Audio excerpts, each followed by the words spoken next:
How's everybody doing? My name is Anthony Brian Logan, and today we're going to talk about Time's Person of the Year 2018, which are the Guardians. These are journalists that have either been killed or jailed or maybe facing jail because of what they're doing. They're just trying to put out the truth, and they have been persecuted for it. Now, I'm not going to sit here and say that they're wrong in saying what these journalists are, but I will give a little bit of a kickback. And before I get into it, let's roll a video so you'll be able to see who these individuals are. There's quite a few people, and they have their own individual covers. So after we get done watching this quick clip, I'll talk about each individual that's in there. I'll talk about this category in general. I'll talk about journalism in America, especially since I live here. I know a little bit about it. Then I'll wrap it on up with a nice bow on top. So without further ado, let's go ahead and roll it. Time magazine has named 4 journalists and 1 news organization as its 2018 Person of the Year. Time calls its choices the Guardians and the War on Truth. Washington Post columnist Jamal Khashoggi killed inside the Saudi consulate in Istanbul. Maria Reza, editor of a news website in the Philippines known for its critical coverage of the Duterte government. Reuters journalist Wa Lon and Ja So-u arrested and jailed in Myanmar after investigating the killing of 10 Rohingya Muslims. Their wives are seen holding their photographs. And the Capital Gazette in Annapolis, Maryland, where in June 4 journalists and a sales assistant were killed by a gunman who opened fire in their newsroom. They will be featured on 4 different covers. Time says the group was chosen for, quote, taking great risks in pursuit of greater truths for the imperfect but essential quest for facts that are central to civil discourse, for speaking up and speaking out. Okay, so you saw that. You see what's going on. Now, before I even get into my thoughts, I just want to say rest in peace to all those who have died. And if people are in jail that shouldn't be, they should be freed. I'll just let that be known because I don't want it to be seen as, well, I'm trying to defend the killings of journalists. Nah, if you're killing a journalist just because, I mean, come on, there's no need for that.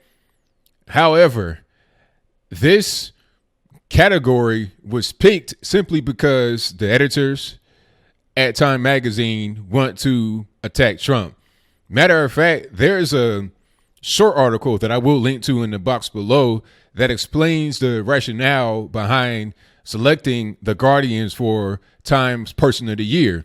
And it states in there that Trump was a big part of it. So I'm not just making it up. This comes from Time Magazine itself.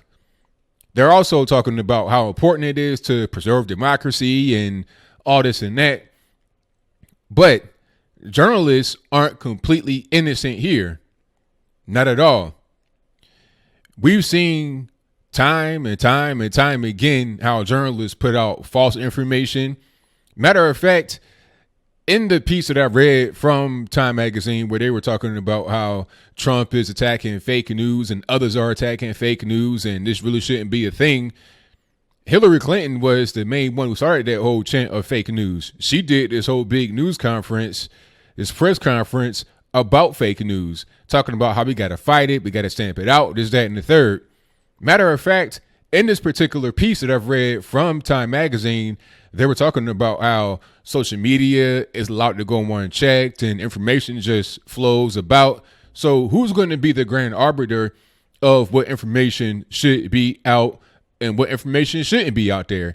Who's to say what journalists are legitimate or illegitimate? You could call me a journalist. I research, I fact find, I call people, I dig up information, and I report news. So why is what I say less important or deserving of censorship while people who work for a major corporation like Time, Reuters, etc., can just have carte blanche to say whatever they want? You know, they put out routinely false information and rarely issue retractions. If they issue a retraction, it is not getting much attention as the original statement was, especially if it was pretty salacious. We've seen all these things come out about Trump. Remember the whole thing when Trump was running during the election? It was so many falsehoods out there. Huffington Post with this 98.2% that Trump is going to lose. All kind of leaks that have been out there. You know, people's personal information, tax documents, all that kind of stuff has been leaked to the media and just put out there like it's nothing. False rape accusations. Remember the Rolling Stone thing with UVA? The media is very powerful and it should be very careful. Again, I'm not trying to say that taking a journalist's life just because a person does not like what they say or if they post false information is okay. Never would I say that. However, let's not act like journalists aren't powerful, and let's not act like what they say does not impact people's lives, whether in a positive way or negative way. You got plenty of innocent people that are in bad situations because they have been ruined by journalists. Remember when CNN, because this was also mentioned in there, they were talking about how, CNN had bomb threats. Again, not trying to say it's right, but they were trying to say CNN is being attacked. Well, CNN has attacked plenty of people. Don Lemon attacked people like myself, talking about the people who go to Trump Tower, the mediocre Negroes, slanderous stuff, hurtful language that people use against us that reverberates out there because people believe it, and then they want to attack me. They want to put out false information about me and have my character, almost be ruined because of what they say. But back to CNN, it was one situation where they tried to dox somebody because they were threatening them to not put certain information out. It was really weird. If I could find that particular story I'm talking about, I'll place that in the description box below. But this goes back to the whole point about these journalists not being totally innocent. Yes, there are people on the side who oppose journalists that are far from innocent, that hurt people, imprison people when they shouldn't be. But there are also plenty of journalists that come from so-called reputable sources that harm people just as badly as the opposing side does. This is not a one-way thing. It's not, just aggression from one side to the other for no reason. But let's get back to the people that were in this particular piece. You have Jamal Khashoggi. You have the staff of the Capital Gazette in Washington, D.C. You have Maria Ressa, who runs a magazine in the Philippines. And you also have Walon and Kiao, and they are journalists in Myanmar who were reporting about the Rohingya Muslims. I'm not sure if the Muslims were killed or whatever it is, but Walon and Kiao were put into jail. The Philippine woman who runs the website called Rappler, it's against the Duterte regime and whatnot. She's facing jail. Obviously, Jamal Khashoggi was killed, and Capital Gazette, 5 of their staff were killed by a person who had a long-standing beef with them over an article they produced about him harassing somebody online years ago. This had been a long-standing thing. All of this kind of ties to Trump. Why pick Jamal Khashoggi? In this piece, they said that 48 journalists passed away. So why pick Jamal Khashoggi as one individual? They picked the Capital Gazette because that was more of a workplace shooting from a disgruntled guy who had been disgruntled for a long time. I understand that. But why Jamal Khashoggi? The reason is because people said that Trump should have done something about it. My question is, what should Trump do about Jamal Khashoggi? How is that his problem? How is that his responsibility to do something about that? That is a foreign nation murdering their own citizen. The United States murders its own citizens every day. So should China or Russia or somebody come in and say, hey, U.S., you can't do that, and we're going to impose sanctions on you? I'm not saying it's right what happened to Jamal Khashoggi, but that is their business. Let them handle it. Actually, as I'm talking right now, you had like 16 people get arrested, and it's going to be a really big thing in Saudi Arabia, not from some foreign country, not from some UN or anything like that, not from some American troops. Saudis handled the situation by arresting Saudis because Saudis killed a Saudi. That's the way it should be. If somebody in America, high-level government, low-level, random guy on the street kills somebody, then it should be up to Americans to punish that American for killing the American. It's very simple. Jamal Khashoggi was not a U.S. citizen. Yes, he did live here for a while. Yes, he did work for the Washington Post, but he was not a citizen, therefore not our responsibility. He was not on U.S. soil. He was overseas in Turkey, not far from Saudi, and then the Saudis came, killed him. Unfortunate, not right, but not our responsibility. This piece is just an example of while the media is not innocent. They want to come off like they're just helpless victims, but they have a lot of power. People are going to see these headlines. They're going to see the magazines. We're in the grocery store picking up, beer, tobacco, whatever they're getting.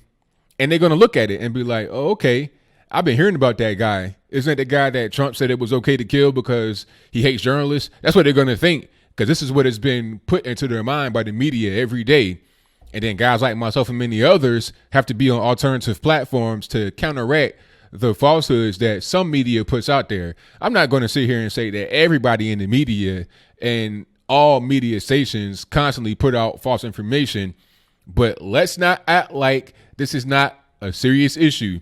If it were not a serious issue, then there would be no demand for guys like myself. The American people at this point watch the news and it's almost like you're watching a comedy show.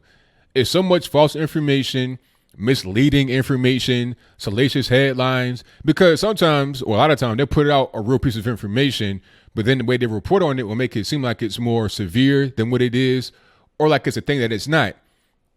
And talk about this whole Russia kerfuffle. They'll keep reporting on that over and over and over again. The reality is there's nothing there.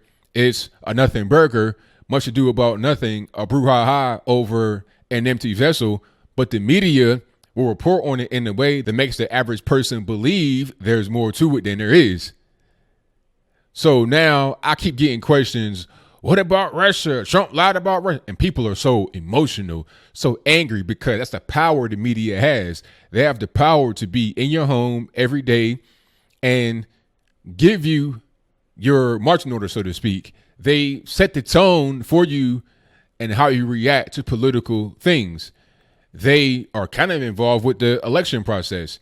And the same media will say, well, Russia was involved with the election and we can't have people that are trying to influence the vote. But the media does it every single day, not just from running ads that are paid for by political people that clearly state on the bottom, this is paid for by X, Y, and Z.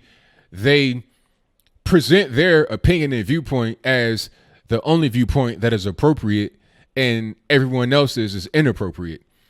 So that was on my testimony to get it off. Those were the Time Persons of the Year. And by the way, that was changed, I think, in the late 90s, early 2000s.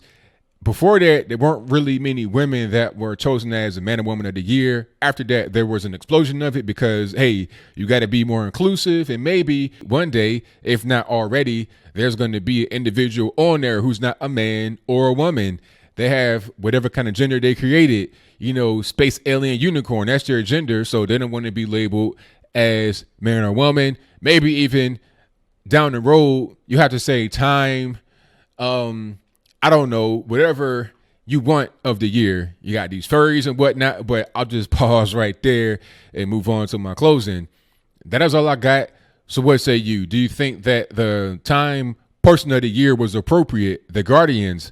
Again, to close it, I don't think that it's right to hurt journalists or put people in jail that don't belong. However, this whole I'm a victim and, I never do anything wrong is incorrect. Okay. It's just wrong. But am I wrong for saying that? By saying a thing that I really believe to be true, that I can demonstrably prove is true, am I aiding in the targeting of journalists? If you think that way, then what about when journalists put out intentionally misleading information that targets people like myself? Okay. When you got these news pundits that come on TV and dismiss people that are conservative, they dismiss regular, everyday working Americans. They dismiss you because of your skin color and your political affiliation combined. What does that do? Is that right? If we're going to call out people that do wrong as it relates to the media, we got to call out both sides, the media itself and those that are not in the media. Let's call out both and be fair. Let's not have it be one-sided. I can't say that the media is totally innocent, and I can't say the general public is totally innocent either. But whatever your comments are, please let me know in the comments below.